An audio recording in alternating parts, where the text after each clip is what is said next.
I ain't got no because I'm such a real myself, and you be like real deal, like that's what you is, and I was calling it so fast, like that's why like I ain't got no because I curse I like the little like oh yeah on some real make me gotta curse y'all. A few days ago, we talked about misandry, the different ways it exists in America and how it impacts Black culture today, particularly in the West. We saw firsthand how unaddressed misandry actually aggravates division between men and women and undermines the growth of healthy and thriving families in the Black community. And in this video, I want to unpack how misandry is promoted in media, oftentimes through popular female rappers and entertainers. We'll unpack how the support of toxic male hatred ultimately backfires and destroys the lives of both men and women.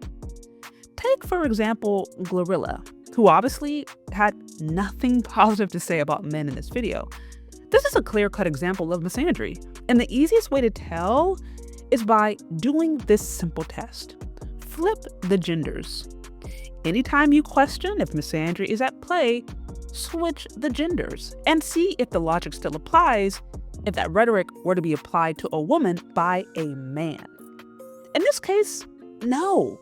A single male rapper who went viral for publicly cursing out women, calling them out of their name multiple times, hurling insults at them, and flipping them off at the end of the video would likely be canceled. It would be considered misogyny or misogynoir.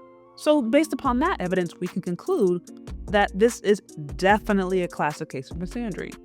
Now let's go back to Glorilla, who she is and why this video is so important. Glorilla is a rising hip-hop star that has done hits with the likes of Cardi B, Hit Kid, Meg Thee Stallion, etc. She has amassed quite an influence, particularly over the song FNF, with lyrics like this. She promotes ratchet culture, the power of her kitty, and all things degenerate, deplorable, and reprehensible about Black femininity. But, unfortunately, these toxic messages pay the bills. The disrespect towards men is seen throughout many of her lyrics, and while some ladies may want to get in the comment and defend this behavior, saying that male rappers do it too, that doesn't make it right. Glorilla likes to rap about dominating men with her kitty or discarding them like garbage, and this is a common theme among many female rappers like Cardi B, Meg Thee Stallion, etc. The list goes on, but here is why this matters to women today, and especially for Black women. They're targeting us. They degrade our image, the media degrades our image using puppets of the music industry, and they sell us poison like it's entertainment. This kind of music is meant to erode the relational success of Black women and Black men. It's not meant to strengthen our community. It's about tearing it down. Glorilla is telling you what she feels about men, and she is letting the whole world know the spirit that is behind the music she produces. Misandry, distrust of men, toxic feminism, and probably a lot of hurt and trauma that led her to this present mindset. Y'all may not see this as a big deal, but it matters. There is a reason music is often a crucial part of spiritual and religious practices, especially in worship services, because music has both spiritual and emotional implications, and it can influence unlike anything else. Now, if as a woman, if you think you can spend all of your time listening to music about how horrible men are, how they cheat and steal, how useless they are, how silly or dumb or worthless or whatever, if you listen to music about how you have to get over on men and be a quote-unquote dominatrix, how you sexually dominate these men with your kitty, if you listen to music that promotes men as things to conquer and control, and then think you're going to step into a healthy relationship with a man and not struggle on some level to respect him, love him, see his humanity, or value him outside of what he can do for you in bed or bills, you have another thing coming. This is all about sowing seeds of discord in the subconscious minds of ignorant ladies, getting women to undermine their own relational lives at every turn. but doing it in style so they can't tell they're being fooled. By matching it with a catchy beat and popular pretty face, it's demonic.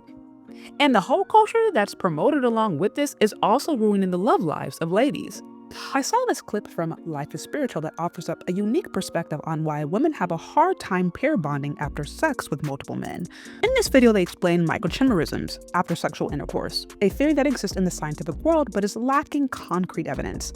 But to be honest, even with the lack of scientific evidence, we can observe objectively with our two eyes the clear emotional and spiritual impact women have when they sleep with too many men, which makes this theory a reasonable consideration. Let's check out what they have to say, and then we'll wrap it up. When a woman receives seed inside of her, Yes. except for that which flows out, the rest is the body. Her body actually receives it into her brain, Right. DNA. and it travels in through the bloodstream into her brain, teaching her how to take care of this man. That's why she's only supposed to have one house. You also have the man's DNA in you. That's why if you say That shall become one, If a lady sleeps with multiple men, yeah. you are carrying all those men you're sleeping with. Yes. Their frequency is in you. So when you get married to a man, like 50 other men are competing for your attention. Because yeah, 5 men are harvesting your energy at the same time. Oh, You won't have energy for the one that is yours. oh, wow, true. That's the lifestyle. One for the hair, one for the shopping, one for that's the slay queen lifestyle. And how many young ladies are following suit with that lifestyle, thinking this is the way to make it? Where are women being promoted to sleep around? Songs, amongst celebrities, television series, movies, pop culture. Women are encouraged to do the very thing that undermines their success, and rappers are often the tool used to promote this larger agenda that's about destroying the lives of Black people. And just because an artist says they are blessed by God and that God is on their side, or wears a crucifix, does not mean that they are coming in the name of Jesus Christ or following his ways, by the way. I feel blessed. I feel highly favored. Like what my name means. I know Glorilla often says she's blessed and has done videos in churches, things like that. But I always like to ask, blessed by who?